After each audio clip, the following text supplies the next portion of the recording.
నమస్తే అండి. నా పేరు వీరాస్వామి. మొదటిసారిగా ఎస్ఎల్డిపి ట్రైనింగ్కి మాస్టర్ ట్రైనర్గా అటెండ్ అయ్యి ఒక 10 రోజుల పాటు ట్రైనింగ్ తీసుకున్నాను. నేనైతే బాగా ఫాలో అయింది ఏంటంటే నాన్ వైలెన్స్ కమ్యూనికేషన్.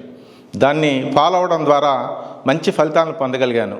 అందులో మొదటగా పనిచేసిన పాఠశాలలో అటెండెన్స్ బాగా తక్కువగా ఉన్నటువంటి సందర్భంలో నేను గ్రామాలు తిరుగుతూ విద్యార్థి తల్లిదండ్రుల్ని కలిసి వాళ్ళని మోటివేట్ చేస్తూ అటెండెన్స్ రెగ్యులర్గా ఉండేటట్టుగా ట్రై చేయడంతో పాటు నేను ఆ విధంగా తిరుగుతున్నప్పుడు నా ఎడల ఆకర్షితులై పాఠశాల స్ట్రెంగ్త్ను కూడా పెంచడం జరిగింది.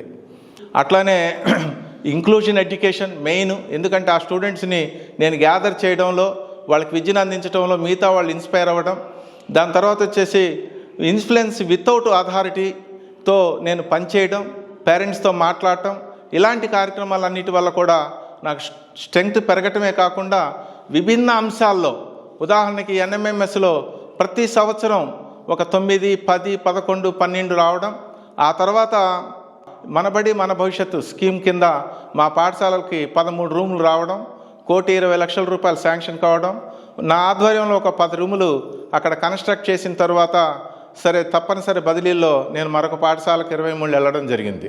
ఉపాధ్యాయుల సహకారం తీసుకుంటూ, గ్రామస్తుల సహకారం అంతగా లేనప్పటికీ వాళ్ళని కూడా చిన్నగా మొబలైజ్ చేసుకుంటూ ఆ పాఠశాలను కూడా నేను పదవీ విరమణ చేయబోయే లోపుగా అభివృద్ధి చేసి బయటికి రావాలని కోరుకుంటూ, ఈ ప్రోగ్రాంని వల్ల నేను ఇంత అభివృద్ధి చెందానని, మరి ఈ ప్రోగ్రాం ఇచ్చినందుకు పాఠశాల విద్యాశాఖ ఆంధ్రప్రదేశ్ వారికి, సత్వా టీంకి, కావల్య టీంకి అందరికీ కూడా ధన్యవాదాలు తెలియజేసుకుంటూ, నాకు అవకాశం ఇచ్చినందుకు ధన్యవాదాలు తెలుపుకుంటూ థ్యాంక్ యూ వెరీ మచ్.